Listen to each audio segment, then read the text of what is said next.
So now we're going to start chapter 5 for this class, which is all about functions. Most of chapter 5 we're going to be focusing on linear functions, but for now we're just going to go over an introduction to functions more generally. So a function essentially tells us how one quantity of something is related to other quantities. It gives us an idea of what we're supposed to do in order to take something from one thing and get it to another thing. Functions are used all over the place in things outside of math even.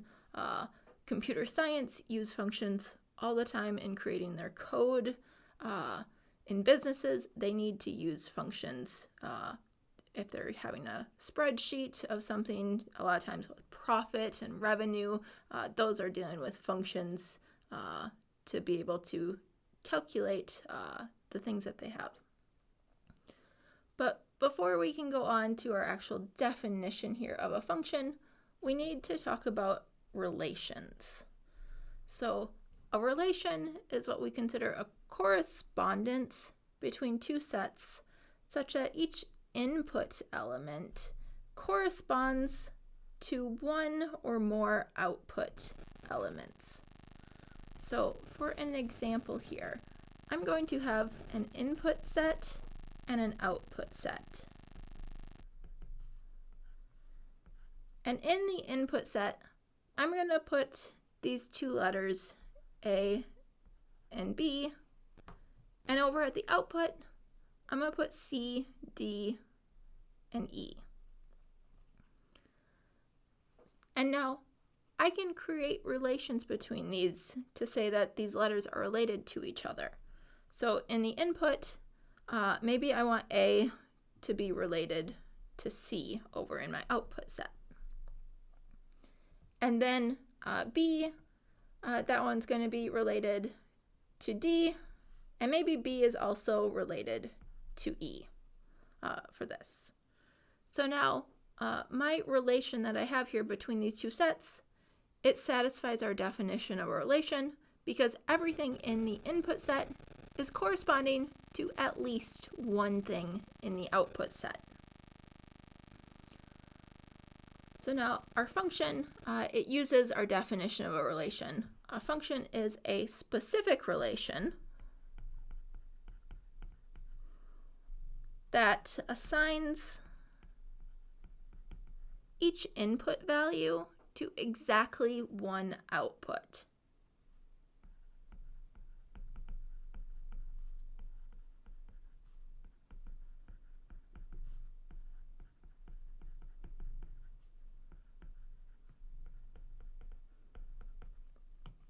And the exactly one part here is what makes a function different from a relation. So we're restricting our relations down to only those where each input goes to one output. This means my example that I did above for a relation is not a function because B over in my input set is going to two different outputs. It's got a correspondence to D and it also has a correspondence to E. So that means it's not a function. If I took off that second part of this where B was going to E, if I took that off, then that relation that I have here would be a function. But the original one is not a function. So our input of a function, this is what we call the independent variable.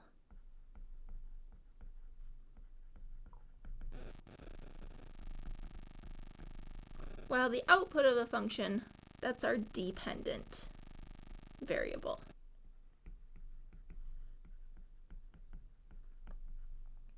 Usually when we're using equations, our input is our x, and that's what we call the independent variable, and then our output, that's our y, the dependent variable.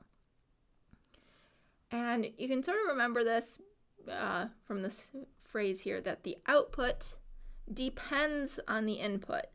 So whatever you put into the function, that's what's going to decide the output. So the output depends, that means it's a dependent variable. And lastly with this, we have our domain and range. And the domain is simply just all possible input values.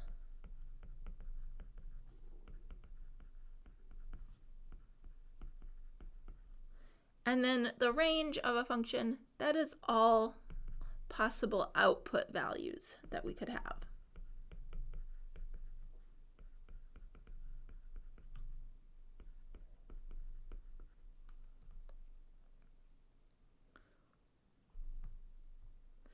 So now let's work through an example with this. Here I have two sets. They're the values in these ovals, and the left one is our input set, and the right one is the output set.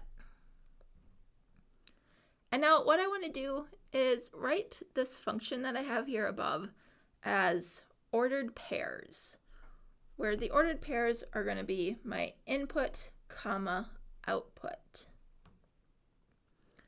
So let's first look at the first one. We have 8 in the input set, and this has an arrow, meaning it's corresponding to -1 in the output set. So my first ordered pair is going to be 8, comma, -1.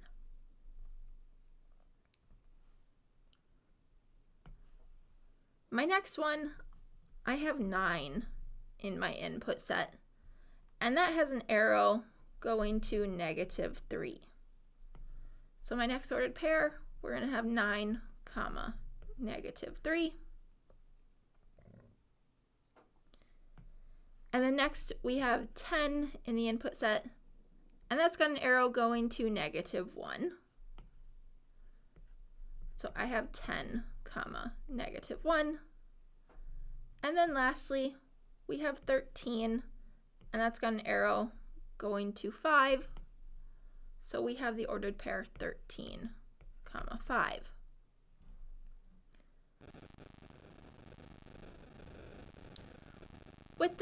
With our functions, we can have two different inputs going to the same output. So in this case, my 8 was going to -1 and the 10 was going to -1. That's okay. That's still a function.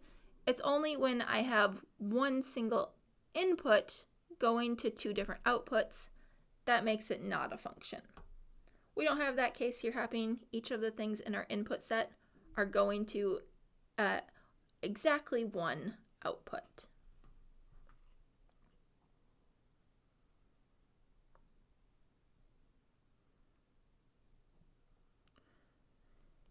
And the last part for this, for the intro here of functions, is a little bit with notation. So if I say that my y is equal to f of x, so instead of using y in my equation, I'm using the term f of x.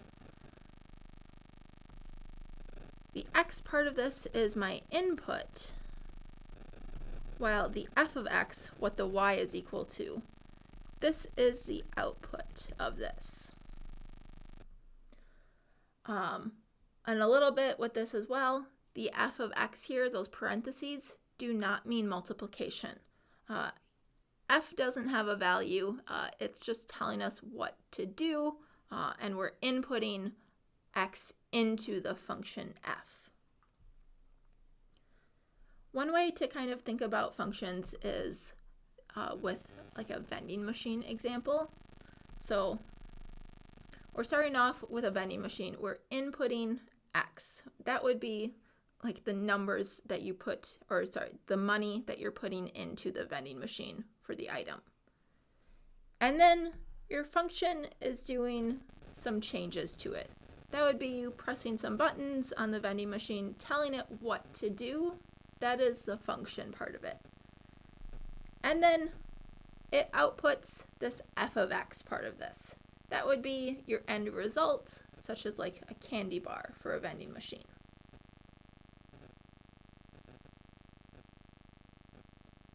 Okay.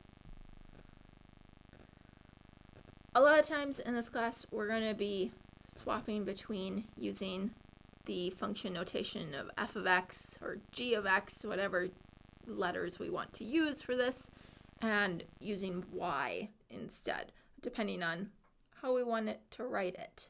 Sometimes we just like using x and y. Sometimes a problem might be given to us using f of x instead of y. And that's okay. We can swap between the two. We just need to know how to use it and when to use the notation.